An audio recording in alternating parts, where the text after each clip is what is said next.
Top 3 places you can't go when people who win anyways. Part 15 by Mrballen. What's good? How your day going? Morning, evening, night, whenever watching this video. I'm not going to do a long intro. I'm not going to talk your ears off. Hey, don't be mad if you do it, but I ain't got no intro for you today. We're about to jump right to the video. Ain't shit to talk about today, but yo, I ain't gonna lie, just a little bit. Just a gold digger story. All right, let's kick a little bit of ish, then we get to the video. All right, so the description is only how quickly things can snowball. Now, the reason why I'm interested in it is because, for one, it's called Gold Digger. Of course, I want to know what the hell is going on. But normally when things snowball, when people refer to the whole snowball effect, normally it's a good thing, though, right? Like, shit just keep going, getting bigger, better, and better and better. Yo, we're about to go check out the video. If you want to check out the original video, link will be in the description below. But let's go. Today, we're going to learn about 3 places that you're not supposed to go and people who went there anyways. But before we get into today's stories, if you're a fan of the strange, dark, and mysterious delivered in story format, then you come to the right channel because that's all we do, and we upload 3 or 4 times every week. So if that's of interest to you, please bring the like button to Komodo Island to go apple picking in the restricted section and secretly tape a stake to the back of their shirt. Also, please subscribe to our channel and turn on all notifications so you don't miss any of our weekly uploads. All right, let's get into copyright. In 2012, 62-year-old Jose Molina was living in Los Angeles. He was the father of 6 children, and he had been working at Bumblebee Foods for the past 5 years. One of Jose's responsibilities at the plant was loading the massive industrial oven that was 54 inches wide by 36 feet long with these huge pallets of tuna in cans. The oven was designed to sterilize the actual can itself and process the tuna inside of them. At 4 a.m. on October 11th, Jose arrived at the Santa Fe Springs plant where he worked, and his supervisor immediately tasked him with loading a particular oven. So Jose left and got 12,000 pounds of tuna in cans, and he put them on this dolly, and he wheeled it over to the oven. He walked over and opened up the oven door, and he looked inside, and he saw there was a loose chain in the back. And so even though he knew he wasn't supposed to go inside of the oven for obvious reasons, he knew he could fix that chain in just a couple of minutes. And so he decided he would just go in there and get it done. A couple of hours later, a supervisor asked the other workers if they had seen Jose, and no one had.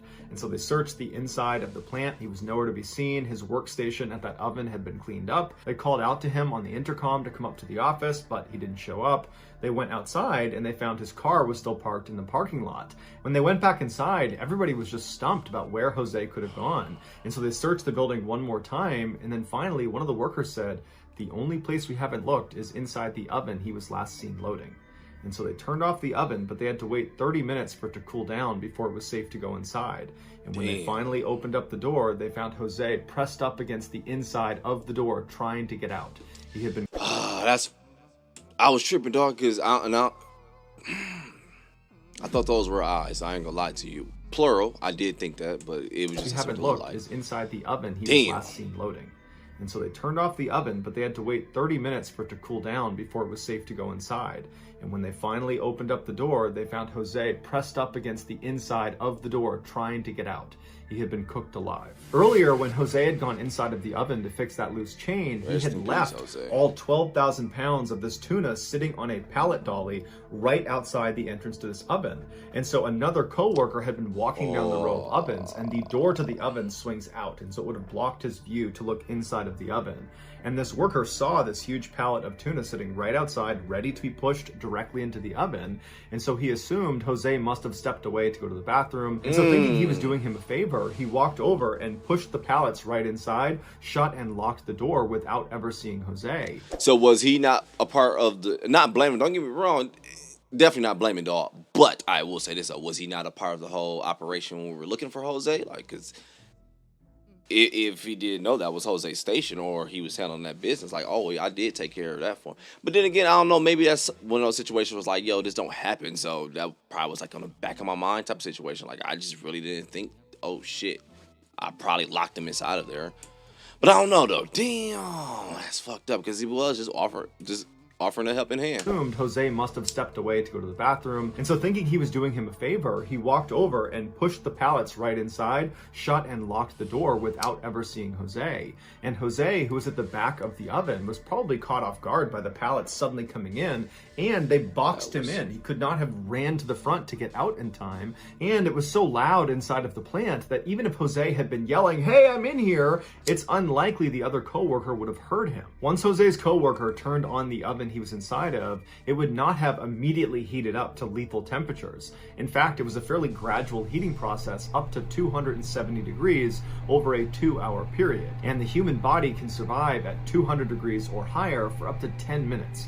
But at 212 degrees, your blood will actually boil, and that would kill you. Which means Jose would have had the time to fully recognize the situation he was in.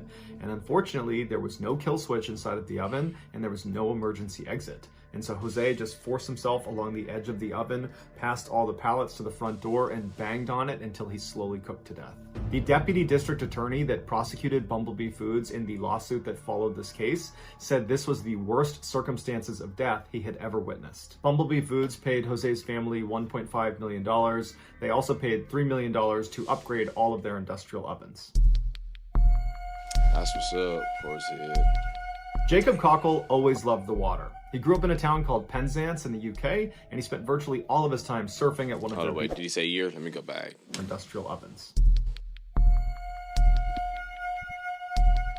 Jacob Cockle always loved the water. He grew up in a town called Penzance in the UK, and he spent virtually all of his time surfing at one of their beaches. By the time he was 10 years old, he started skipping school to go surfing and started getting in a lot of trouble for that. But despite his parents' and his teachers' frustrations with him, there was always one person that had his back and totally understood him, and that was his older sister, Grace. They were so close, they developed their own special language they talked to each other in, and Jacob used it so much that people actually thought he had a speech problem. But when Jacob was 17, his life was turned upside down when Grace was diagnosed with a brain tumor, and she died very quickly after that. This had a profound impact on Jacob. It was like his entire view of the world had totally changed overnight, and he began to believe that Grace's energy had been transferred to him, and that it was now his duty to live for the two of them. And so what this translated to is Jacob began taking lots and lots of risks because he felt like he didn't want to pass up opportunities. He wanted to live life to the fullest, even if it was a little bit reckless. In addition to loving the water, Jacob also loved photography. And so with this new risk-taking attitude, he began doing these water-based stunts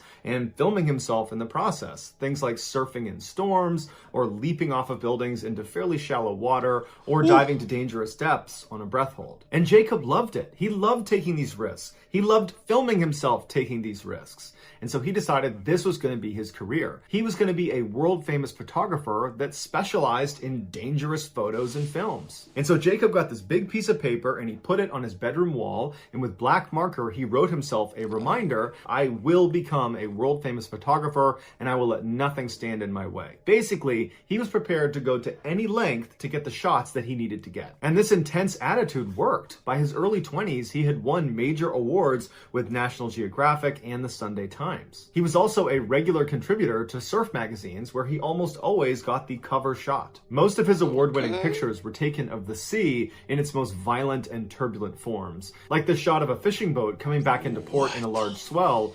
That shit look like Photoshop, dog. Don't even look real, man. I was still low-key a little bit stuck on the part, dog. His heart was just stolen away like that, like boom. Most of his award-winning pictures were taken of the sea in its most violent and turbulent forms, like the shot of a fishing boat coming back into port in a large swell, won a competition that put it all over the London Underground. Or this shot he took, which is off the coast of Sumatra out in the middle of the ocean, as Jacob and his friend are right in front of the supertanker that's bearing down on both of them, and his friend is surfing off the wake caused by the supertanker. So a very dangerous picture to take, but it won an award that was run by The Guardian. The money Jacob earned from these competitions he spent on improving his photography equipment. If he was ever given a physical prize, like a brand new TV, he would just give it away to his friends. Because all Jacob was really focused on was going out and living life to the fullest and taking crazy chances and capturing those experiences on film. And one crazy experience that he had always wanted to capture on film... Oh, this dog. Okay, I'm about to say, because I was looking at the dog like, he got a stick in his head. Yeah, okay, this, is this Sentinel Island situation? I don't know. Maybe that's just a kid. I'm tripping. Let me just watch the video. Or somebody. I don't know.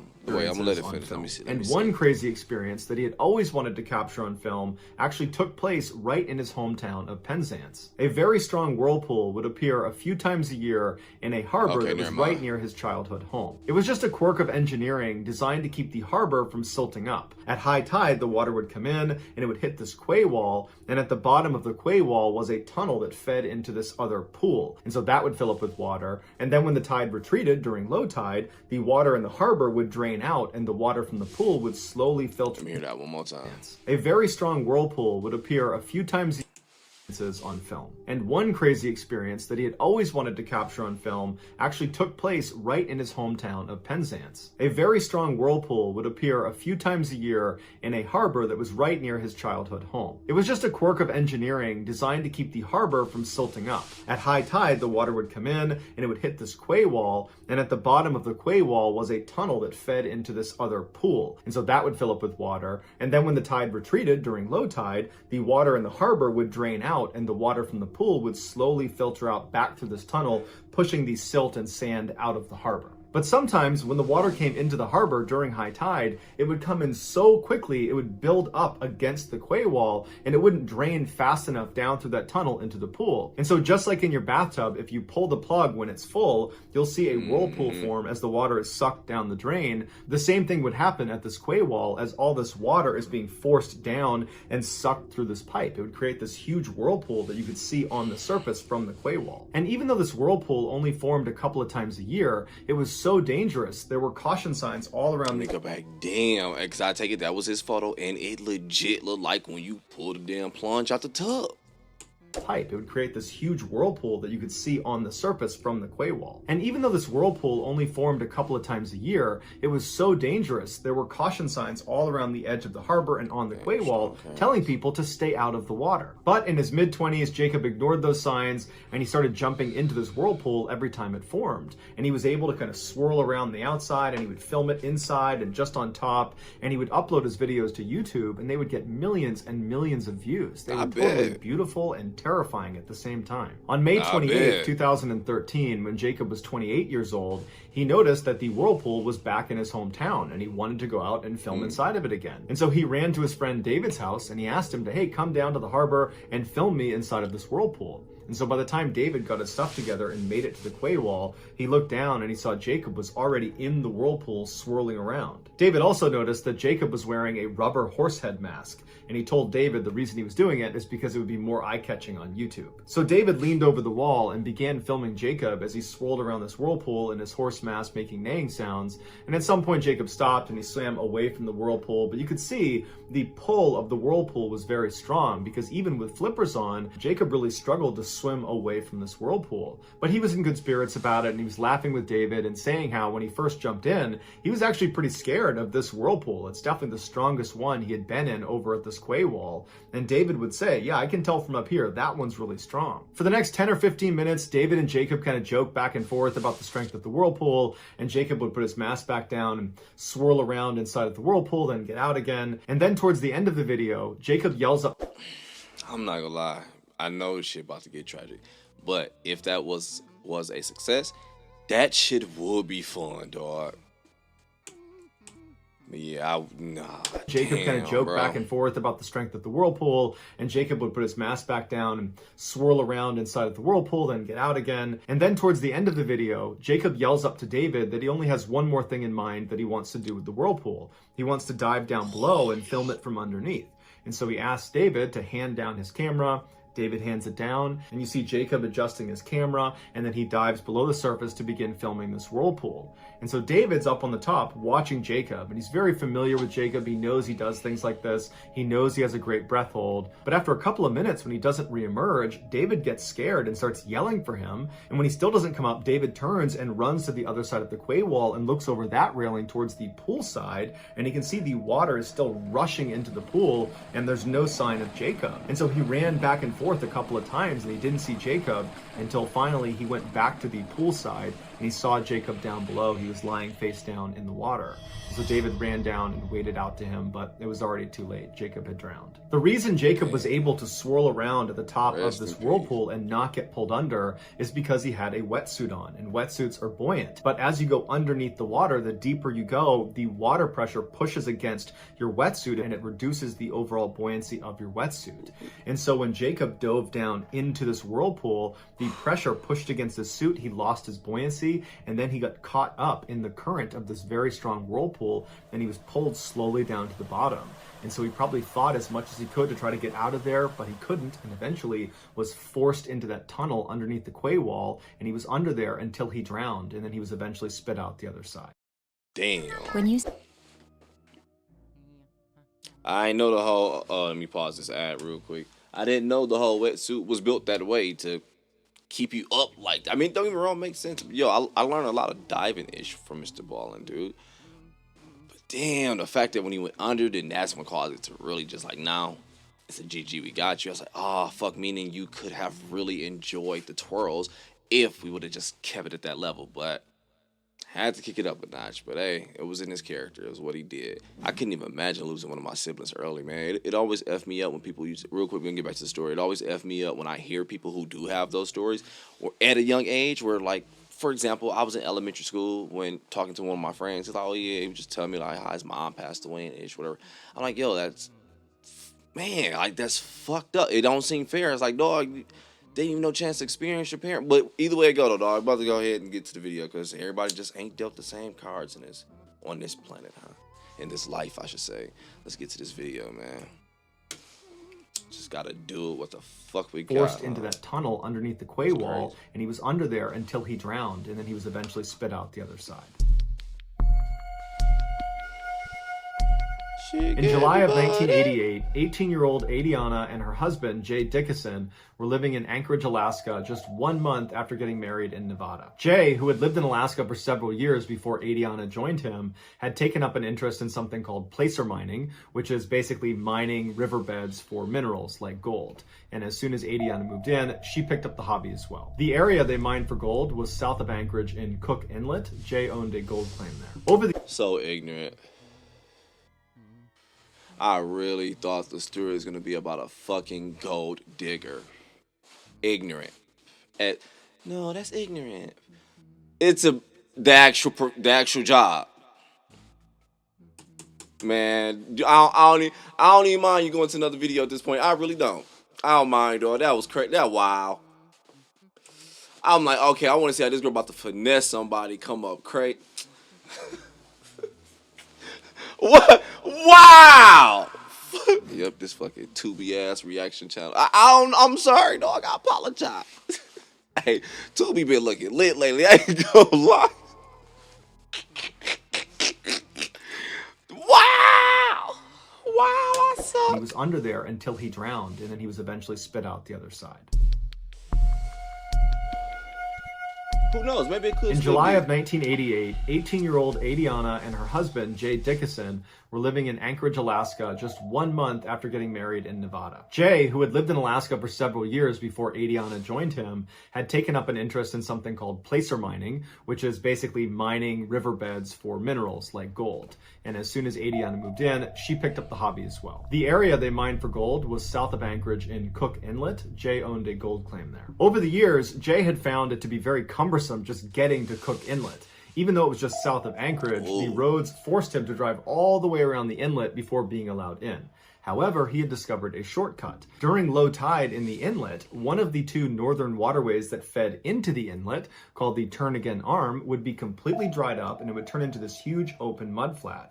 And so Jay could leave Anchorage, go south, leave the highway at the Turnagain Arm, and drive directly over and across the mudflats and reach his gold claim in half the time. On the evening of July 14th, the young couple decided that the next day they wanted to go gold mining.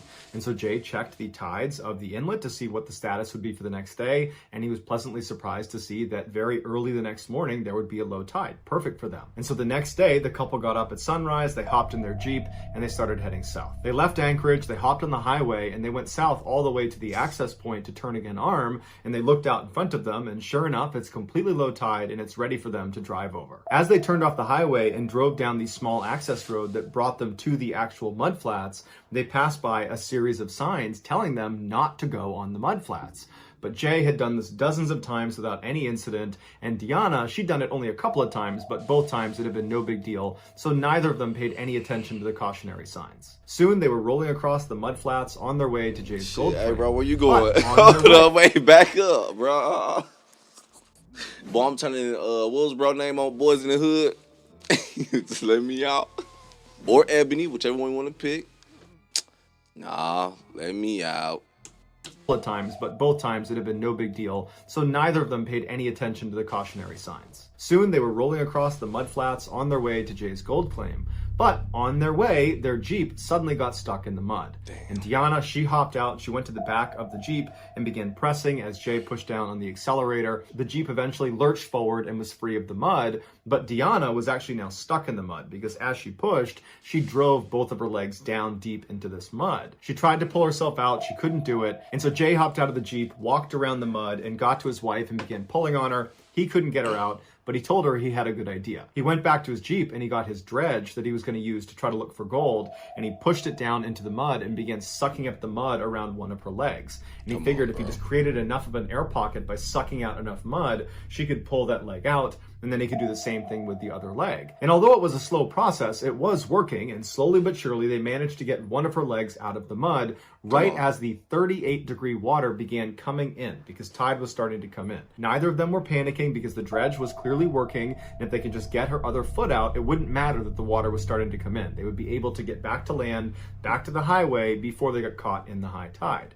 And so he put the dredge down next to her other leg, and he began pulling the mud out, and it was working, but then the dredge broke, and he couldn't fix it. And Deanna's starting to panic, Jay's starting to panic. He puts the dredge back in the Jeep, he gets a shovel, and he runs back to his wife and begins frantically trying to dig her out, but he can barely move the mud. It's like it's cement. And that's actually the reason why there's so many signs around these mudflats telling people to not go on them.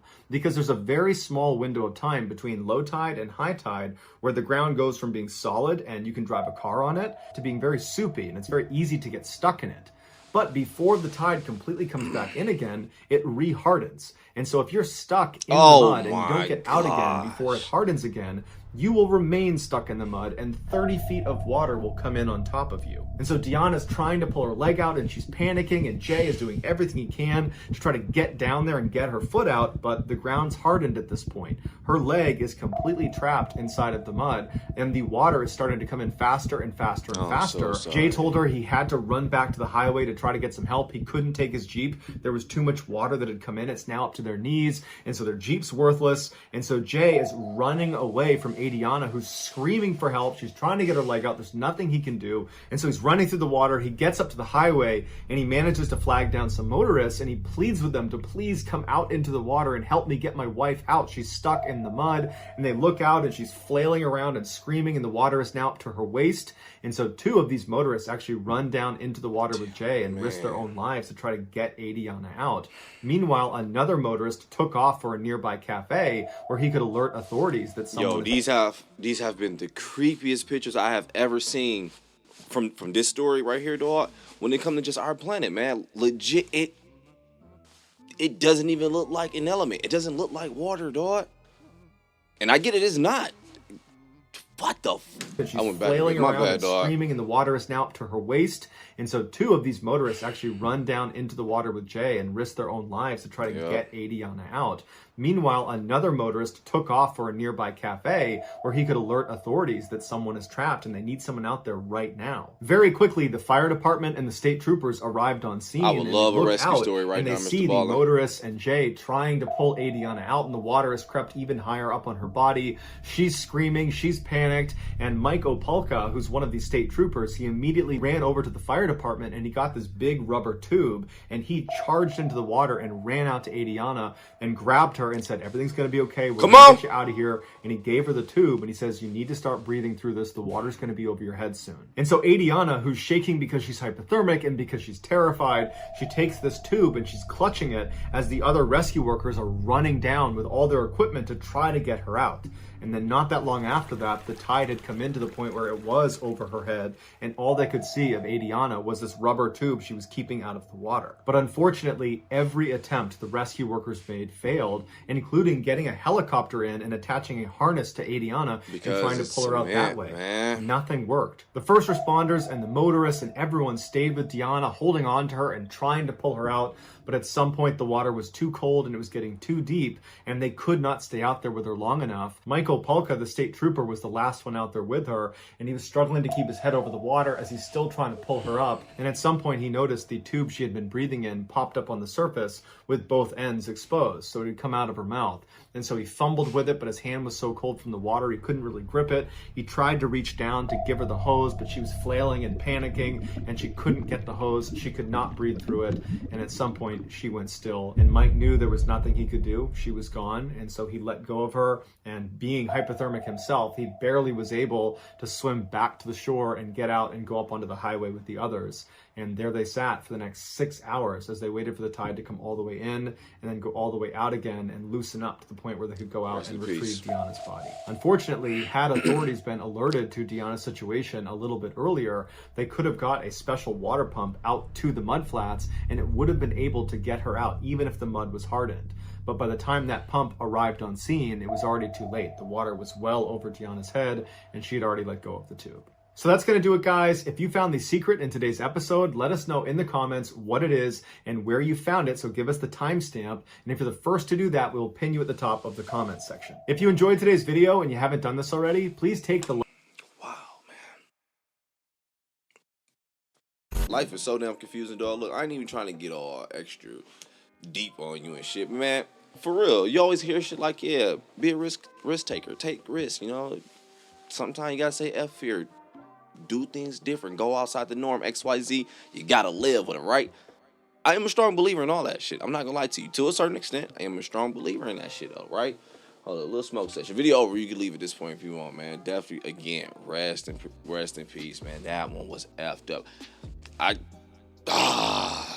had some questions on certain parts, but I was like, fuck it. It's not important, man. But regardless, though, man, back on track with what we were talking about taking risks there, right? So, at first, I was pissed as hell. Like, yo, why are they taking this? These signs are saying don't do it. At that point, I'm not gonna lie to you, I do get it. It is their fault. Still shouldn't have done it. Okay, boom. But the fact that he's done it, correct me if I'm wrong, it was like hundreds of times. She's done it like a couple.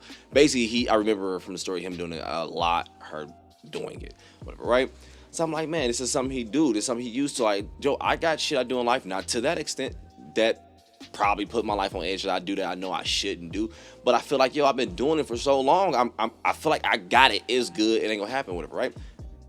But then when you end up in a situation like this, then now everyone hits you with the seat. We told you so. And don't get me wrong, they're not wrong, but at the same time, it's like, man, life is just confusing, dog. We're just living this bitch, man. Dog, rest in peace, man. Basically, all I'm saying is, man, I don't know what the fuck to do, man. Shit, do you play it super duper safe, by the book, by the rules like they say, and live this? Who knows? Maybe it won't be a boring ass life. I do picture it to be. Or do you sometimes weave out a bit? Nope, doing things different. All right, I'm gonna focus back with y'all over here on the safe side. Fuck y'all niggas. I'm doing it like, cause that seems more exciting. But who knows? I don't fucking know. You can leave a comment all you want. I don't think you know neither, but hey, we just living this mug. Didn't want to get all deep on you and shit, dog. We're about to go ahead and get up out of here, man. Definitely go ahead and enjoy your day, morning, evening, night, when you're watching this video. That story fucked me up. I wanted a rescue story so bad. I'm out.